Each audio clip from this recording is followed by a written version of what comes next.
आवाम को रिलीफ मिलेगा या महंगाई का आएगा तूफान। पीटीएम हुकूमत अपना दूसरा बजट आज पेश करेगी। बजट का हजम 14,500 अरब रुपए होने का इम्कान।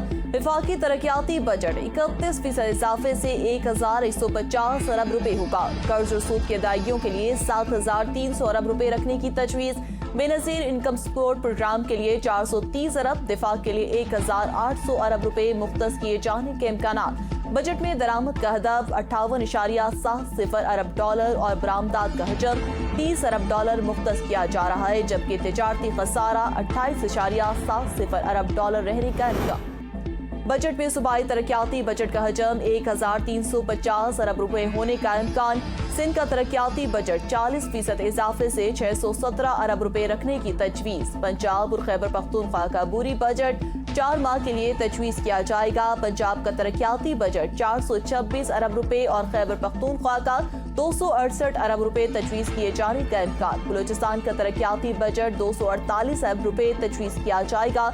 जम्मू वज़ीर-ए-आज़म शहबाज शरीफ की ज़ेर सदारत विफाकी काबीना का इजलास कुछ देर बाद होगा। 4 निकाती एजेंडा जारी इजलास में बजट 2023-24 की तजावीज़ पेश होगी।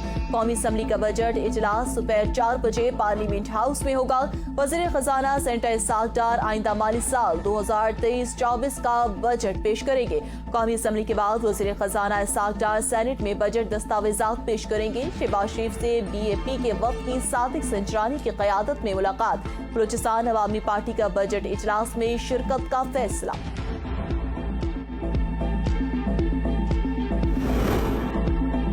बजट में फीकस आमदनी का हदफ 4,78,000 से ज्यादा मुकर्रर। बजट दस्तावेजात के मुताबिक मौजूदा साल फीकस आमदन 3,88,755 रुपए थी। अगले साल GDP का हजम 99,335 अरब रुपए होगा। अगले साल मईशत के हजम में 19,999 अरब का इजाफा मुतवक्किल। नए बजट में सरमायाकारी का हदफ 15.1%, कौमी बजट का हदफ 13.4% मुकर्रर। बरामदात 30 अरब डॉलर, दरामदात 58 अरब डॉलर होगी। तरसात ज़र का हदफ 30 अरब 53 करोड़ डॉलर मुकर्रर।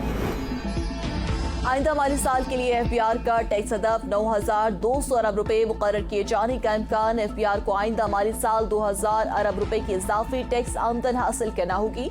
हुकूमत का टैक्स छूट और टैक्स चोरी रोकने के लिए मुतअद्दिद नए इक़दामात पर गौर। इक़्तिसादी सर्वे के मुताबिक विफाकी हुकूमत ने रवा माली साल मुख्तलिफ शोबों को 2,249 अरब रुपए की टैक्स छूट दी।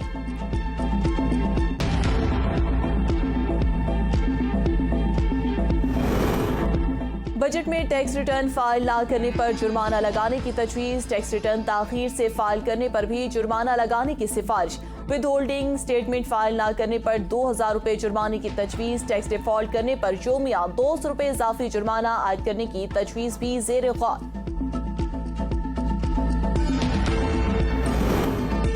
इसाक डार इक़्तिसादी सर्वे के साथ अपने इस्तीफे भी पेश करते। हमाद अजहर की तनकीद। कहा पीटीएम ने मईशत तबाह बर्बाद कर दी। ऐसी तबाही किसी जंग और वबा में भी नहीं हुई।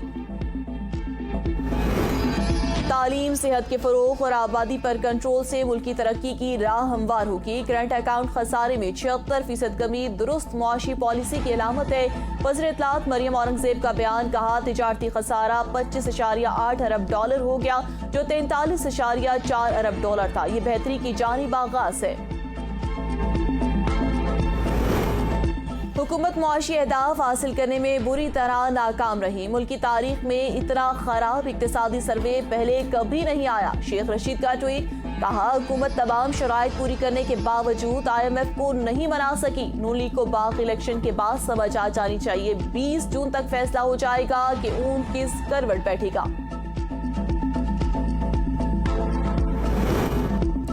सुप्रीम कोर्ट की रेलवे गोल्फ क्लब के लिए बोली का अमल जल्द मुकम्मल करने की हिदायत। कौमी असासे का मजाक बना रखा है। इस केस से उकता चुका हूँ।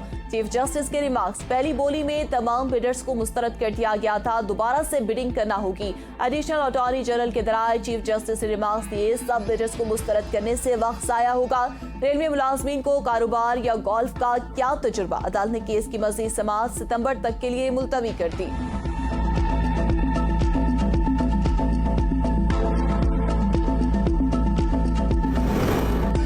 आपको को 7 साल बाद याद आया, अवामी मफाद का मामला है। क्या इस वक्त एक ही फैमिली के खिलाफ पनामा केस चलाना मकसद था? सुप्रीम कोर्ट के जज जस्टिस तारिक मसूद का पनामा केस में जमात इस्लामी की दरख्वास्त पर रिमार्क। जमात इस्लामी के वकील ने पनामा केस के लिए जुडिशल कमीशन की इस्तदा कर दी। 5 रुकनी बेंच आपको रिलीफ देने लगा था, तब आपको अवामी पैसे का ख्याल नहीं आया। अचानक कहां केस लग कर दिया, रियासती इदारों की तफ्तीश जाया हो गई। शरीफ खानदान के साथ इन लोगों के खिलाफ भी फैसला हो जाता। सुप्रीम कोर्ट ने केस की समाअत 1 माह तक के लिए मुलतवी कर दी। पनामा लीक्स में 436 पाकिस्तानियों के नाम। अफसोस, सिर्फ एक शख्स के खिलाफ फैसला हुआ। 2 जजेस चीफ जस्टिस बने लेकिन कुछ नहीं किया।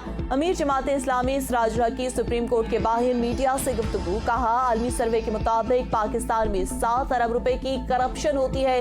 करप्शन के नासूर के खिलाफ जद्दोजहद हर एक पर लाजिम है। उम्मीद है सुप्रीम कोर्ट से इंसाफ मिलेगा।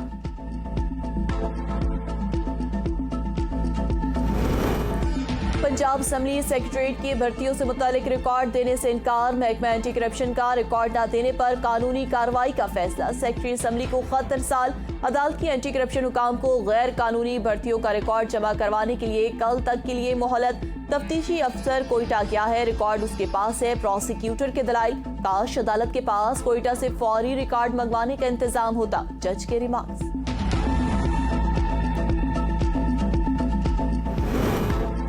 मर्दान की इंसदाद दहशतगर्दी अदालत का अली मोहम्मद खान की रिहाई का हुक्म। पीटीआई रहनुमा को एंटी करप्शन पेशावर के मुकदमे में गिरफ्तार कर लिया गया। एजाज चौधरी को जेल में B क्लास देने के लिए दायर दरख्वास्त पर समाअत 16 जून तक के लिए मुलतवी।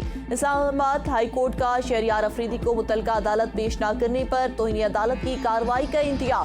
पुलिस के तफ्तीशी अफसर और फरीकैन से 15 जून तक जवाब तलब। लाहौर की इंसदाद दहशतगर्दी अदालत ने कलमा चौक में कंटेनर जलाने के केस में 12 मुल्जिमान की जमानत मंजूर, 18 की मुस्तरद कर दी। जहांगीर तरीन इस्तेकाम पाकिस्तान पार्टी को मजबूत करने के लिए मुतहरिक। परवेज खटक के दरमियान मामला तय पा गए। परवेज खटक अपने हम ख्याल साथियों के हमरा इस्तेकाम पाकिस्तान में शमूलियत इख्तियार करेंगे। परवेज खटक को इस्तेकाम पाकिस्तान पार्टी का जनरल सेक्रेटरी बनाए जाने का इम्कान।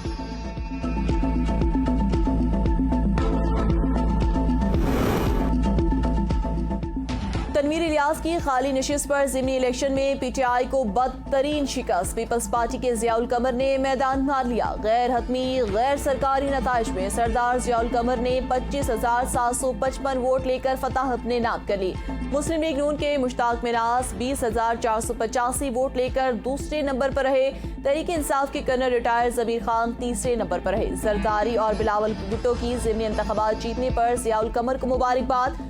फैसल करीम कुंडी कहते हैं, कश्मीर के लोगों ने साबित किया वो पीपल्स पार्टी के साथ हैं। पाकिस्तान अक़वाम मुत्तहिदा के इदारे एक्वेटिक फोरम का रुकन मुंतखब। पाकिस्तान को 185 में से 129 वोट मिले।